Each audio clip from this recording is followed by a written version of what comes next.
going on, Reds? Welcome back to Liverpool Latest. My name is Matt. Thank you for joining me today. I have a lot to talk about. I have some contract news. Some things have been reported that I'm not necessarily too happy about. Second, we got to talk about that Legends game. There's a couple of notes I have about that. Third, the women's team have won in a Merseyside derby against Everton.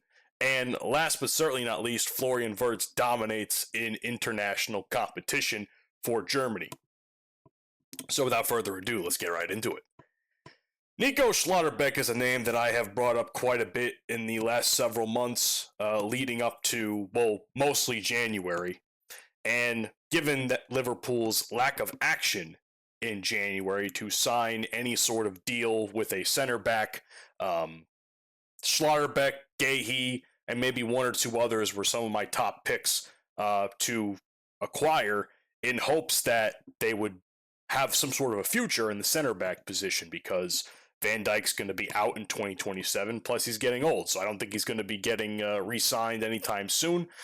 And Konate is also still uncertain in his future as well, as no contract has been decided upon at this current moment in time. To make matters worse, Nico Schlotterbeck has apparently signed a new deal with Borussia Dortmund until 2031. So, of course, the lack of action Liverpool shows a few months ago comes back to bite them, because it gave Dortmund a reason to sign Schlotterbeck and extend his contract. And it seems as that they are out of the race for the summer, as they were expected to maybe hopefully make a deal if he hadn't signed a new contract. And I think a lot of fans were kind of hoping that they would make some sort of action and give him a deal. And whether or not it would be accepted, who knows? Whether or not a deal was even given to him at all or shown to him is still yet to be known. For all we know, that they did, and he didn't like the number that that he gave him. So who knows? There is some sort of clause, though, a twist, if you will, for 2027. So there is a release clause that is active from 2027 included in the contract, and it lines up with his original contract expiry and a potential squad turnover at Liverpool. So Dortmund are essentially delaying the sale, not eliminating it. So it seems as though there still is a little bit of hope, just a teeny bit of hope for Nico Schlotterbeck at this moment in time, or at least for us to sign Nico Schlotterbeck. We're screwed, man. I think not signing Schlotterbeck was probably a big mistake. Not signing Gahey was astronomically a mistake. I don't care if he's not doing super great in City right now. We needed something. We had it done. The deal was going to be done on the last day of the summer window, and the fact that on June 1st of 2026, they didn't decide to go to pursue it again bothers me. The fact that they didn't try to even acknowledge getting into Nico Schlotterbeck is a problem, especially with so much uncertainty in the defensive side right now, especially the center back position. Liverpool deserve this. They deserve to miss out on someone like Schlotterbeck, if you want my personal opinion, because a lack of a decision or a lack of action to pursue a deal is essentially a decision in itself. At least that's how I see it. So this definitely shifts us to alternative center back targets that we necessarily may not have wanted to go for in the coming months going into the summer. So we have a lot of replacing to do. First Salah, now Van Dijk, now Konate, possibly Andy Robertson. We have absolutely no idea what's going on. And for all we know, like I said, Liverpool were probably never that close to signing him to begin with, but it surely would have gave the fans a little bit of comfort knowing that they at least have some sort of plan in place for the coming year or so.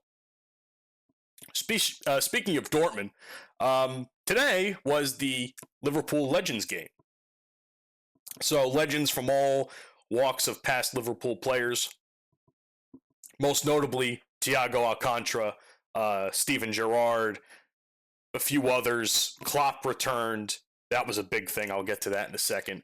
And they had a pretty fun little match with Dortmund's legends in their own right. And it's good. All the money went to the LFC Foundation.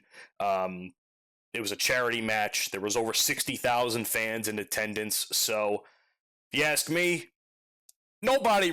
I know it's a friendly match and there's supposed to be some sort of competition there, but if you want my honest opinion, nobody really lost.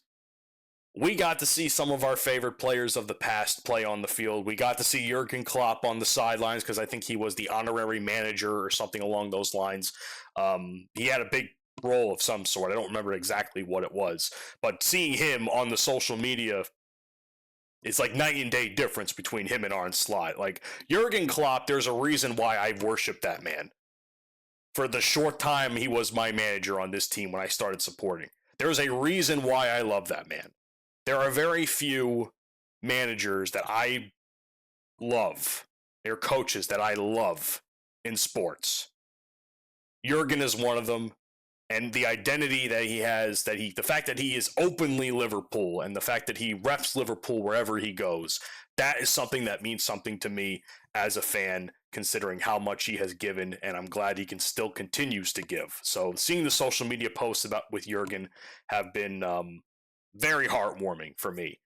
Seeing Gerrard on the field, someone who I was not a part of his time, the guy still got it. He's a little older, yeah, but he's still kicking some ass on the field, man. Gerrard was an absolute G at times. But the one man I want to talk about the most in this 2-2 draw, because we were actually winning this match going into halftime, and then we kind of faltered a little bit. The one man I want to talk about is Thiago Alcantara. I feel robbed never watching Thiago play as much as I would have liked because he was injured so often for our squad. It sucks that he had to retire as early as he did, but the way he was playing today, I've seen the highlights on social media, I've seen clips online.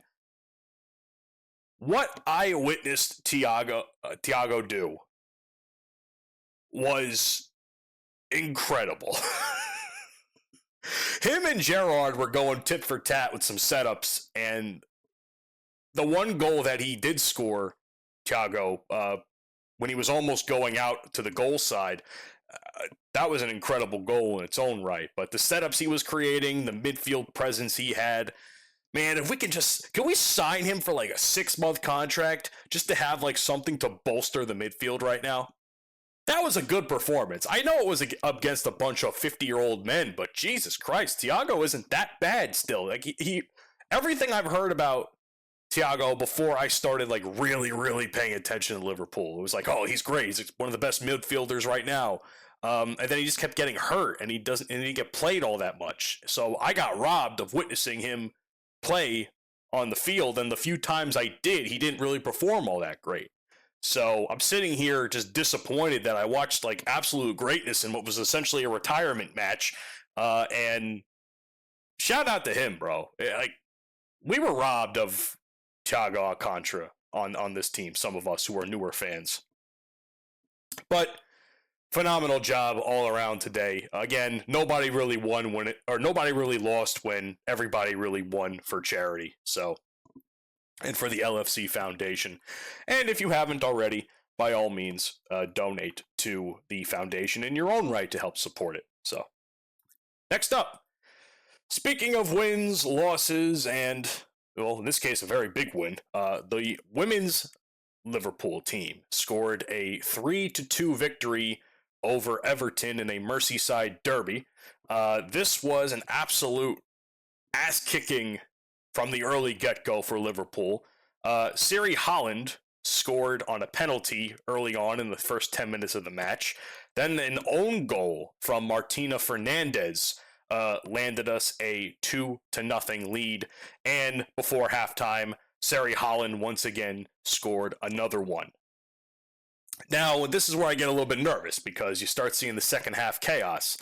In the 60th minute, Aurora Gali scored on a deflected free kick, landing it 3-1, and then a red card was delivered to Grace Fisk, and she was sent off the pitch. So Liverpool are now essentially playing with 10 women. And last but certainly not least, Zara Kramzar scored in the 90th plus minute to basically end out the game 3-2. So there was a very, very close opportunity there where Everton could have scooted one out on us and at least got a draw out of it and gotten a point. Thankfully, we had a very good we had some very good discipline, at least in some regard, that we didn't allow many more goals after that. But certainly the 10 women on the field for us did not do us any favors. Sari Holland, as I was saying, she did a fantastic job. Obviously the star of the team today, women of the match, if I'm being completely honest with you. There was some great defensive resilience from Jenna Clark, who had some great key blocks and clearances, and Jennifer Falk, who had some important saves under pressure as well. So, all in all, very dominant, chaotic, and resilient win. And this comes in different factors different phases throughout the match. Congratulations to the Liverpool women's team on a fantastic Merseyside derby.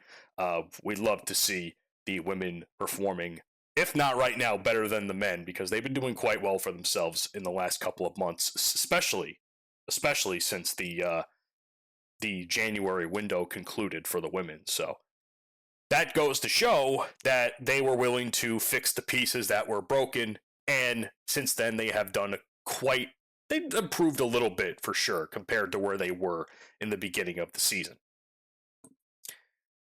Speaking of dominating presences, though, Florian Wirtz, absolute madman, okay? This man, well, first of all, the match with Germany and Switzerland was phenomenal. If I'm thinking of a international game,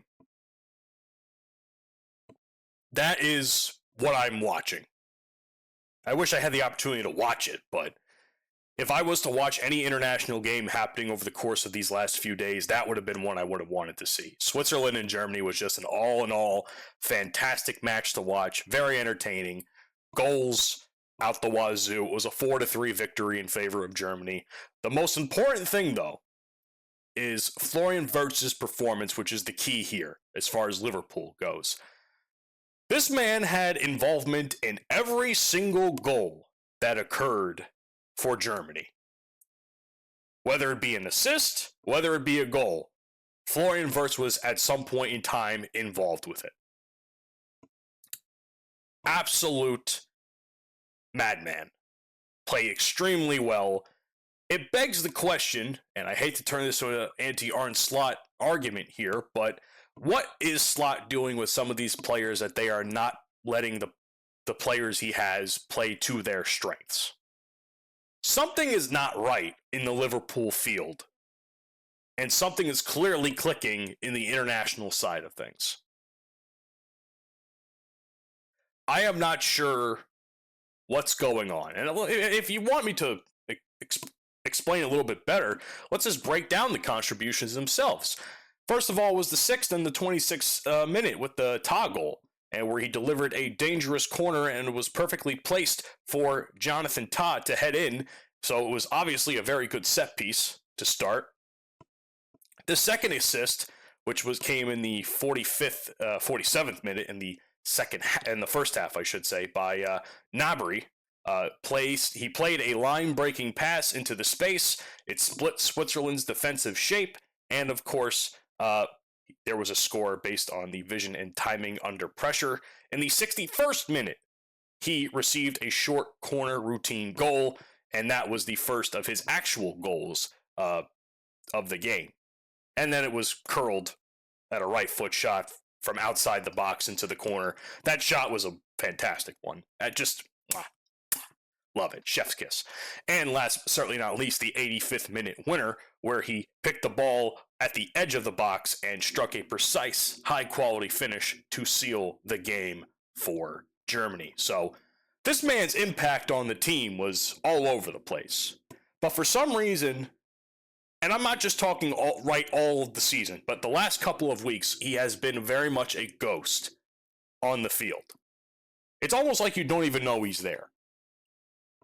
So I beg the question once again, what is Slot doing with Wirtz that he is not creating that kind of production for Liverpool as he is with Germany? I don't have the answer for you. That's the problem. I wish I can give you an answer. But it bothers me to watch. This is why we signed Florian Wirtz. This is what we got him for. This is what we paid over 100 million euro for. And somehow, some way, in an international game, he performs better against a very talented Switzerland team than he has for a good portion of the season in a Liverpool shirt. Now, I'm not saying that he hasn't performed great. He's done some fantastic work at times, but these last couple of matches he's had have been very suspect, to say the least. So much so that people online were like turning against him in the sense where it's like, okay, Jesus, calm down, guys. Like, I know he's not doing too good right now, but I mean, to say that he's a bust is an absolute travesty when clearly he's putting out quality the likes of this. So I'm at a loss for what I'm watching, but that is all I have to say for Liverpool Latest today. I appreciate the fact that you stopped by. Be sure to leave a like if the platform you are watching or listening allows you to. Be sure to comment down below your thoughts as well. And most importantly, please be sure to subscribe and follow the show for Liverpool news, rumors, conversation, and more every single day. I'll see you guys on the next one, because when you join the Liverpool Latest family, know that you never walk alone.